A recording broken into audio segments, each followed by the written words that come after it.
আসসালামু আলাইকুম। কেমন আছেন বন্ধুরা? আশা করছি সকলেই খুব ভালো আছেন। আজ আমি ভীষণ লোভনীয় স্বাদের মজাদার একটা রেসিপি তৈরি করে আপনাদের সাথে শেয়ার করব। আশা করছি সকলের কাছে রেসিপিটা ভালো লাগবে।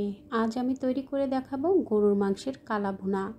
গরুর মাংসের এই কালা ভুনাটা কম বেশি সকলেই তৈরি করে থাকেন। আমি যেভাবে খুব সহজ পদ্ধতিতে গরুর মাংসের কালা ভুনাটা তৈরি করি সেই রেসিপিটাই শেয়ার করব। আশা করছি সঙ্গেই থাকবেন, পুরো রেসিপিটা দেখে সুন্দর সুন্দর কমেন্টস করে উৎসাহিত করবেন। গরুর মাংসের কালা ভুনা তৈরি করার জন্য রেগুলার কাট করে 2 কেজির মতো আমি মাংস নিয়েছি। হাড় চর্বি সহ মাংসটা নিয়েছি। এখন আমি মাংসটাকে ম্যারিনেশন করে নেব। ধনিয়ার গুঁড়া 1 টেবিল চামচ, হলুদের গুঁড়া 1 টেবিল চামচ, লাল মরিচের গুঁড়া 1 টেবিল চামচ এবং টালা জিরার গুঁড়া 1 টেবিল চামচ, স্বাদ মতো লবণ দিয়ে দিলাম। এখন আমি পেঁয়াজ দিয়ে দিলাম, এখানে হাফ কাপের মতো পেঁয়াজ কুচি দিলাম আর 1 কাপ পরিমাণ পেঁয়াজ বেরেস্তা দিয়েছি। বন্ধুরা, কালা ভুনাতে অবশ্যই কিন্তু পেঁয়াজ বেরেস্তাটা দেওয়ার চেষ্টা করবেন, এতে করে কালা ভুনার কালারটা খুব সুন্দর আসে। 1 কাপ পরিমাণ পেঁয়াজ বেরেস্তা দিলাম এবং এখানে হাফ কাপ পরিমাণ আদা রসুনের পেস্ট দিয়ে দিলাম। আর আমি আজকের এই কালা ভুনাটা প্যাকেটের মশলায় তৈরি করব, তো আমি এখানে 1 প্যাকেট মশলা নিয়েছি। 1 প্যাকেটের ভিতরে এরকম 2টা প্যাকেট থাকে, 2টা প্যাকেটের মশলাগুলোই আমি ব্যবহার করব। এখানে আমি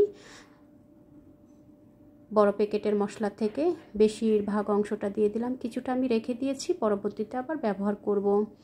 আমি পেঁয়াজ বেরেস্তা করেছিলাম, সেখান থেকে পেঁয়াজ বেরেস্তার তেলটা আমি এখানে প্রায় 1 কাপের মতো তেল ছিল, সম্পূর্ণ তেলটাই আমি দিয়েছি। পরবর্তীতে আমি আবারও তেল ব্যবহার করব, সরিষার তেল। সঙ্গে থাকুন, দেখতে থাকুন, আশা করছি ভালো লাগবে। মশলাগুলো দেওয়ার পরে খুব ভালোভাবে মশলাগুলোর সাথে মাংসটা মেখে নিয়েছি। আমার প্যানটা একটু ছোট হয়ে যাওয়ার কারণে আমি প্যানটা একটু চেঞ্জ করে আর একটু বড় প্যানে মাংসগুলোকে ঢেলে দিলাম। ঢেলে দিয়ে এখন আমি প্যানটা ধুয়ে 1 কাপ পরিমাণ পানি এখানে দিয়ে দিলাম। দিয়ে এরপর আমি মাংসগুলোকে আবারও ভালোভাবে নেড়ে মিক্স করে নেব।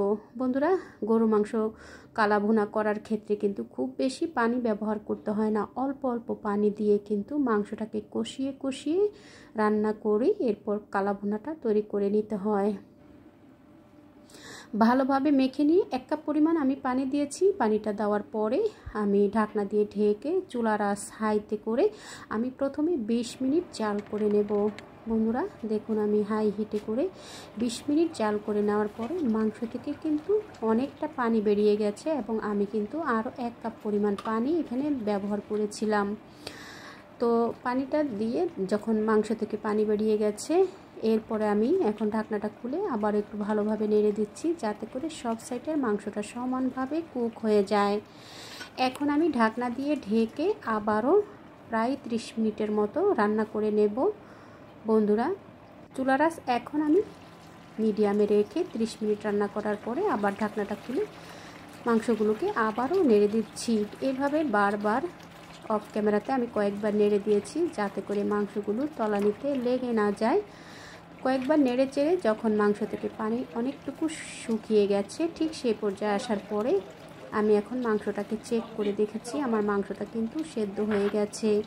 বন্ধুরা, এই পর্যায়ে আসার পরে আপনাদের মাংস যদি সেদ্ধ না হয়ে থাকে, সেক্ষেত্রে আপনারা আরও 1 কাপ গরম পানি দিয়ে মাংসটাকে আবারও মিডিয়াম আঁচে করে চুলাতে বসিয়ে রাখবেন, যতক্ষণ না পর্যন্ত মাংসটা সেদ্ধ হয়।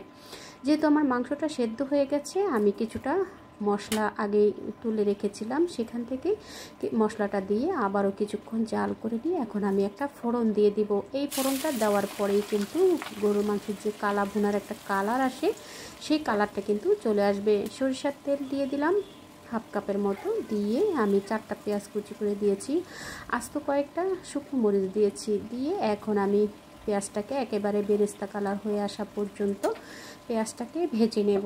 ভেজে নিয়ে শুকনো মরিচের থেকে সুন্দর একটা ফ্লেভার আসবে, এই পর্যন্ত ভেজে নিয়ে এরপর আমি ফোড়নটা এখন মাংসের সাথে মিক্স করে দেব। বন্ধুরা দেখুন, মাংস থেকে কিন্তু পানি এখনও শুকায়নি, মাখা মাখা ঝোল রয়েছে। এই মাখা মাখা ঝোলটাকে কিন্তু চুলার আঁচ মিডিয়ামে রেখে একটু ধৈর্য সহকারে গরুর মাংসের কালা ভুনাটা তৈরি করতে হবে এবং কালারটা আনার জন্য এই পর্যায়ে আসার পরে অবশ্যই চুলার পাশে দাঁড়িয়ে থেকে মাংসগুলোকে জাল করে করে নেড়ে নেড়ে কালারটা আনতে হবে। কালা ভুনার মেন উপাদানই হচ্ছে কালা ভুনার যে একটা কালার আসবে, সেই কালারটা আসার জন্য ঠিক এই পর্যায়ে আসার পরে চুলার পাশে দাঁড়িয়ে থেকে নেড়ে নেড়ে ঘন ঘন নেড়ে নেড়ে মাংসের কালারটা আসা পর্যন্ত মাংসটাকে কষিয়ে কষিয়ে রান্না করে নিতে হবে। বন্ধুরা দেখুন, বাগারটা দেওয়ার পরে কিছুটা কালার এসেছে, সম্পূর্ণ কালারটা আসা পর্যন্ত কিন্তু আমি চুলার পাশে দাঁড়িয়ে থেকে পেনের গা ঘষে ঘষে মাংসগুলোকে নেড়ে নেড়ে একেবারে যখন কালা ভুনার কালারটা চলে আসবে ঠিক সেই সময় পর্যন্ত মাংসগুলোকে মিডিয়াম আঁচে জাল করে নেব। দেখুন বন্ধুরা, অনেকটুকু কালার কিন্তু চেঞ্জ হয়ে এসেছে। বন্ধুরা যারা এতক্ষণ পর্যন্ত ধৈর্য ধরে আমার রেসিপিটা দেখেছেন, একটা লাইক দিতে ভুলে গিয়ে থাকলে প্লিজ বন্ধুরা একটা লাইক দিয়ে রেসিপিটা কন্টিনিউ করে নেবেন।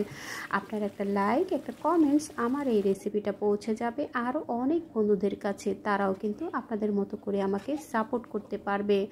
বন্ধুরা দেখুন, জাল করে করে যখন ঠিক এরকম কালা ভুনার কালারটা, অথেন্টিক কালারটা চলে এসেছে, ঠিক সে সময় কিন্তু আমি রান্না করাটা অফ করে দিয়ে এখন আমি একটা সার্ভিং ডিশে তুলে নিয়েছি। দেখলেন তো বন্ধুরা, কত সহজেই ঘরে থাকা সামান্য উপকরণ দিয়েই কিন্তু আপনারা চাইলে যে কোনো সময় গরুর মাংসের এই কালা ভুনাটা তৈরি করে নিতে পারেন। এই কালা ভুনাটা খেতে ভীষণ সুস্বাদু হয় আর তৈরি করাও কিন্তু অনেক সহজ। আশা করছি একবার হলো ট্রাই করবেন এবং আমার এই রেসিপিটা আপনাদের কাছে কেমন লাগলো কমেন্টস করে জানাবেন। আপনাদের লাইকস এবং কমেন্টস আমার নিত্য নতুন রেসিপি তৈরি করতে ভীষণ উৎসাহ জাগায়। দেখা হবে পরবর্তী কোনো রেসিপির সঙ্গে। সেই পর্যন্ত সকলের সুস্থতা কামনা করছি। ভালো থাকবেন, সুস্থ থাকবেন, নিরাপদে থাকবেন। আমার ও আমার পরিবারের জন্য দোয়া করবেন। আল্লাহ হাফিজ।